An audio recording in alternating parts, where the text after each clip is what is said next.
Fala, meu consagrado! Na aula de hoje a gente vai aprender como funciona a associação de capacitores em paralelo, dando continuidade às nossas aulas anteriores. E de quebra eu vou mostrar para você um segredinho sobre a associação chamada de associação mista de capacitores. Por isso não sai daí não, tá bacana?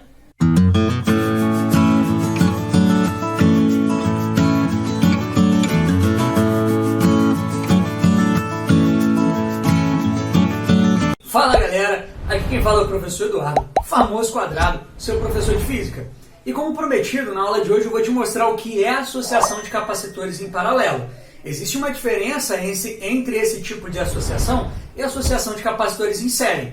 Apesar disso, é necessário que você tenha visto a nossa aula de capacitores em série, tá? Porque alguns conceitos falados lá vão ser usados aqui. Mas se você não viu a aula, eu vou deixar aqui em cima para você clicar e assistir essa aula, tá? Olha só. A associação de capacitores em paralelo, galera, como observado no meu circuito, eu tenho, ao que parece, malhas paralelas. Você concorda que aqui eu tenho, olha, um capacitor 1, um capacitor 2 e um capacitor 3. Cada um em uma malha, em um fio diferente. E todos esses fios estão paralelos. Quando você olha para eles, você pensa, cara, quando eu tenho os capacitores em fios ou em malhas paralelas, eles vão estar necessariamente associados em paralelo? Não, tá? É importante que você perceba que as capacitâncias deles são diferentes. Cada um deles vai armazenar uma carga diferente. Só que esse circuito como um todo, ele está sob um potencial que eu chamei de U. Entre polo positivo e um polo negativo, eu tenho uma diferença de potencial. Essa diferença de potencial é o potencial que eu chamo de U. Como na tomada, por exemplo, onde a gente tem dois pinos, um positivo e um negativo. Entre esses polos positivos e negativos, eu tenho 127 volts ou 220 volts, né? Um potencial, uma diferença de potencial. Depende aí da região onde você mora, o potencial vai ser diferente, tá? Mas esse potencial aqui do meu circuito, galera, que eu chamei de U, é o mesmo potencial em cada um desses capacitores. Apesar desses capacitores com capacitâncias diferentes terem cargas diferentes, a tensão ou o potencial em cada um deles vão ser iguais. Então, capacitor 1 vai armazenar um potencial U, capacitor 2, potencial U, capacitor 3, potencial U, que vai ser igual a esse potencial total U aqui do meu circuito. Olha só, todo o meu circuito está entre esses dois polos, positivo e negativo. Esse capacitor 1 também está entre esses polos, positivo e negativo. O capacitor 2 está entre os mesmos polos. E o capacitor 3 entre os mesmos polos, ou seja, todos os três estão entre os mesmos potenciais. Então, todos eles têm o mesmo potencial. Tá? Então, por definição, os capacitores associados em paralelos são aqueles caras que têm o mesmo potencial. Apesar dos potenciais deles serem iguais, a carga acumulada por cada um deles não vai ser. Tá? E essa carga, na verdade, vai ser diretamente proporcional à capacitância. Ou seja, quanto maior o valor do capacitor, maior vai ser a carga acumulada por ele. Isso porque o potencial já é igual entre os três caras. Então, a carga acumulada só vai depender da capacitância deles. Tá bacana? Só que a finalidade de capacitores é armazenar carga e liberar tudo de uma vez. Pensa num circuito onde eu tenho vários capacitores liberando cada um deles uma carga. Você não concorda que a carga total liberada no circuito vai ser igual à soma das cargas de cada um deles? Pois é, eu posso escrever isso matematicamente. Olha, a carga equivalente, que é a carga total liberada pelo circuito, vai ser igual à soma das cargas de cada um desses capacitores. Então olha que interessante. Por definição, os capacitores em paralelo vão ter os mesmos potenciais. Capacitâncias diferentes vão agregar cargas diferentes. Quanto maior a capacitância, maior a carga armazenada por aquele capacitor. Mas a carga total do circuito é igual à soma das cargas de cada um deles. Bacana, né? Só que, galera, carga pode ser escrita em função da capacitância e do potencial. A fórmula fundamental dos capacitores em um circuito é a seguinte: capacitância é igual a carga sobre U, que é o potencial. Se você organizar essa fórmula, você vai ver que a carga é igual a capacitância vezes U, C vezes U. Ou seja, a carga pode ser escrita como o produto entre a capacitância e o potencial. Se a carga equivalente pode ser escrita como o produto entre a capacitância e o potencial, eu vou fazer isso. Carga equivalente é igual a capacitância equivalente vezes o potencial equivalente. Carga 1, capacitância 1 vezes potencial 1. Carga 2, capacitância 2 vezes potencial 2 e carga 3, capacitância 3 vezes o potencial 3.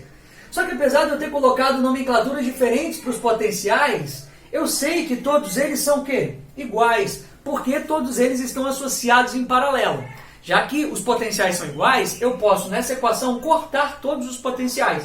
E aí só vão sobrar as minhas capacitâncias, ou seja, capacitância equivalente vai ser igual a capacitância 1 mais a capacitância 2 mais a capacitância 3. Então, num circuito onde eu tenho capacitores em paralelo, a capacitância equivalente do meu circuito vai ser igual à soma das capacitâncias de cada um dos capacitores em paralelo. Bacana, né? E a carga acumulada pelo circuito, ou por essa associação de capacitores em paralelo, vai ser igual à soma das cargas de cada um dos capacitores. Não pode esquecer disso, é bem importante. Legal, né? Só que eu quero trazer para você duas ideias bem legais que a gente vai usar numa associação de capacitores, associação mista, onde a gente vai misturar a associação de capacitores em série em paralelo. O primeiro conceito que eu quero trazer para você é esse aqui, ó, o conceito de nó. Galera, o que é um nó? O nó nada mais vai ser do que uma bifurcação no meu circuito. Imagina que eu tenho um fio de chegada, ó, aí de repentemente esse fio sofre uma bifurcação. Parte dele vai para cima, parte dele vai para baixo. Né? Eu tenho aqui nesse ponto um encontro de 3 fios, um de chegada e 2 de saída. Se eu tiver um encontro de 3 fios ou mais, eu tenho o que eu chamo de nó. Tá? Lógico, pode ter um fio de chegada e 3 de saída? Pode. Um fio de chegada e 4 de saída? Pode. Tá? Desde que eu tenha encontro de pelo menos 3 fios, pelo menos uma bifurcação, eu posso chamar esse encontro de nó. Interessante isso, né? Outra coisa bem bacana também, galera. Dá uma olhada nesse capacitor no circuito em série. Não tem outros capacitores aqui, então na verdade ele não vai estar associado em série. Mas antes dele, eu tenho um potencial A e depois dele um potencial B. Bacana? Imagina que esse potencial A, que eu estou representando pela letra A, seja um potencial de 100 volts. E esse potencial B, que eu estou representando pela letra B, seja um potencial de 40 volts. Se eu tinha 100 volts antes e 40 volts depois, sinal que houve uma perda de quanto? De 60 volts. Mas essa perda ocorreu, obviamente, nesse capacitor. Galera, os capacitores eles têm a capacidade de consumir tensão, de consumir potencial. Então, se tinha 100 volts antes do capacitor e 40 depois, sinal que esse capacitor consumiu 60 volts. Isso é o que a gente chama de queda de tensão, ou queda de potencial no capacitor. E essa queda de potencial no capacitor vai ser simplesmente o potencial que eu tinha antes menos o potencial que eu tenho depois. Interessante isso, né? Esses dois conceitos vão ser usados no exercício que a gente vai fazer ainda nessa aula. Legal? Agora, galera, eu estou representando aqui os potenciais por letras. Não estou representando os potenciais por letras? Sinal que os capacitores, para estarem em paralelo, eles têm que estar entre o mesmo potencial. Eles têm que estar entre as mesmas letras. Isso é bem importante. Agora, como saber que dois pontos de um fio estão entre os mesmos potenciais? Bem, dois pontos de um fio vão ter o mesmo potencial ou a mesma letra quando não houver entre eles um capacitor. Caso exista um capacitor, eu vou ter que colocar letras diferentes antes e depois daquele capacitor, porque ele consumiu um determinado potencial. Então, antes dele vai ter um potencial e depois dele um outro potencial. Só para exemplificar isso aqui para você, imagine que eu chamo esse polo positivo aqui, galera, de A. E esse polo negativo aqui, eu chamo de B, tá? Existe algum capacitor entre A e esse nó aqui? Porque isso é um nó, não é? Encontro de 3 fios ou mais. Não existe capacitor. Quer dizer que eu posso colocar a mesma letra aqui, letra A. Vamos subir esse camarada. Olha, aqui eu tenho, não é um nó, mas é uma quebra, né? Uma dobra. Então eu chamo de A também. Ó, aqui embaixo, ó, não tenho capacitor, também chamo de A. Vem para B. Olha só, não existe capacitores entre B e esse nó aqui. Então esse nó também vai ser chamado de B. Subo, não tem capacitor. B. Desço, não tem capacitor. B. Beleza. Representei os pontos com o mesmo potencial com a mesma letra. Olha para o capacitor 1, ele está entre quais letras? A e B. E o capacitor 2, entre quais letras? A e B. E o capacitor 3, entre quais letras? A e B. Todos esses três caras estão entre as mesmas letras. Ou seja, eles estão entre os mesmos potenciais. Por isso, eles estão associados em paralelo. Então esse método das letras é bem bacana e bem importante de ser feito quando você tem um circuito onde você não consegue identificar muito bem quem está em série e quem está em paralelo. Bacana? Lembrando, é só você colocar uma letra em um potencial e ir seguindo a malha. Enquanto não houverem capacitores, aqueles pontos vão ter as mesmas letras. Quando aquele ponto passar por um capacitor, é só você mudar a letra. E aí a letra você pode colocar qualquer uma que você quiser. Bacana? Então vamos para o exercício que eu prometi para vocês de associação mista de capacitores. Como prometido, exercício de associação mista de capacitores para você. Aqui eu vou misturar capacitores em série e capacitores em paralelo, tudo numa tacada só. Porque de forma geral é assim que vai aparecer na prova para você. Bacana? Escuta a sua questão. Sabendo que todos os capacitores possuem capacitância igual a C igual a 2 microfarad, determine a capacitância equivalente. Então veja o que eu tenho. Eu tenho essa associação de capacitores aqui, galera. Olha só, eles estão meio embolados. Você não consegue identificar quem está em série nem quem está em paralelo. Então o que você tem que fazer? Primeiramente, identificar os caras pelas letras deles. Aqui já tem algumas letras que o programa colocou para mim. Só que eu quero chamar sua atenção para as letras G e E. Veja que eu cortei elas em X. Por quê? Letra G representa um ponto onde o potencial é G. Letra E representa um ponto onde o potencial é E. Mas você concorda que entre as letras G e E existe um fio? Nesse fio existe algum capacitor? Não existe capacitor.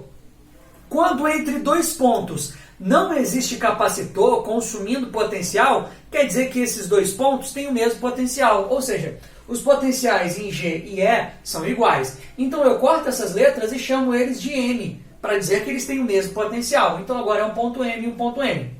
Só que veja esses dois capacitores aqui em cima. Esse capacitor aqui, ele está entre os pontos D e M. E esse capacitor entre os pontos D e M. Esses dois caras não estão entre as mesmas letras? Se eles estão entre as mesmas letras, eles estão entre os mesmos potenciais. Então eles estão associados em paralelo. E esses dois caras aqui embaixo, olha só, esse capacitor está entre as letras M e F, e esse capacitor aqui da direita entre as letras M e F. Estão entre as mesmas letras, também têm os mesmos potenciais.